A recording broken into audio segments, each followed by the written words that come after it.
Okay, well, George Grant from the think tank, the Henry Jackson Society, is with me in the studio. Thanks very much indeed for coming in. Pleasure. First of all, what do you make of what looks like a bit of a recalibration of this so-called special relationship? David Cameron is saying, yes, we're the junior partner, but he says Britain has to be assertive in pressing its values and ideals, i.e., look, America, sometimes we may have to say no to you.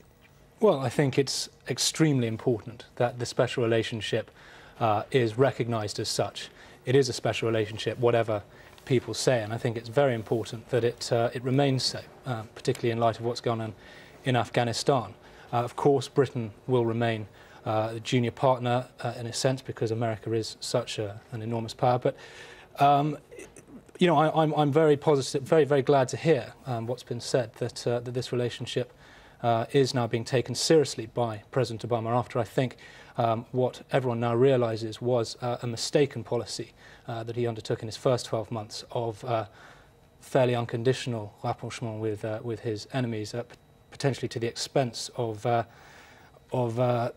taking his allies as seriously as he should have done. So there was that clear perception at the beginning that he was perhaps focusing a little bit too much on China and Asia and trying to talk to the Iranians and that kind of stuff, and not dealing with his very important partners in Europe and, of course, the UK. Yeah, I think that's absolutely right.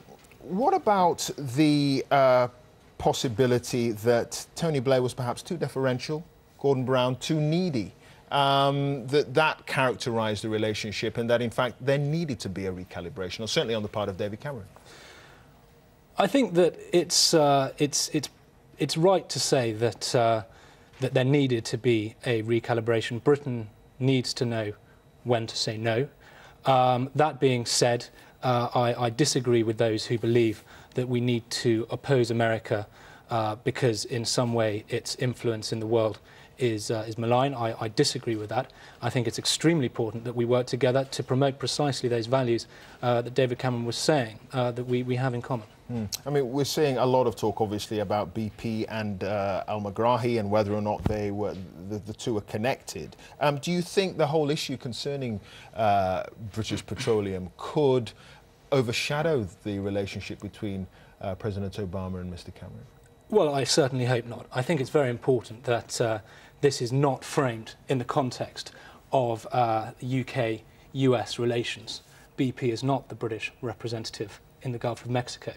That being said, what happened there was unquestionably a terrible ecological disaster, and any cooperation between the British and American governments that can take place to help ensure this doesn't happen in the future will be, in my view, most welcome. I mean, it all does seem pretty rosy, doesn't it? Even to the point where they're agreeing to disagree about how to deal with the economic crisis. Of course, the Americans are saying, look, you've got to go for growth, you've got to invest. Mr. Cameron, of course, and the coalition government are talking about cuts. Well, I certainly think that it's important that America doesn't seek to overly influence British economic policy and vice versa. There clearly are disagreements, but you know, David Cameron has taken the position that this enormous deficit that we have built up needs to be addressed, and that cuts are the way that that's principally going to have to be done, and I think President Obama respects that. OK, we'll leave it there. George Grant from the Henry Jackson Society. Good to talk to you. Thanks very much indeed. Thank you very much.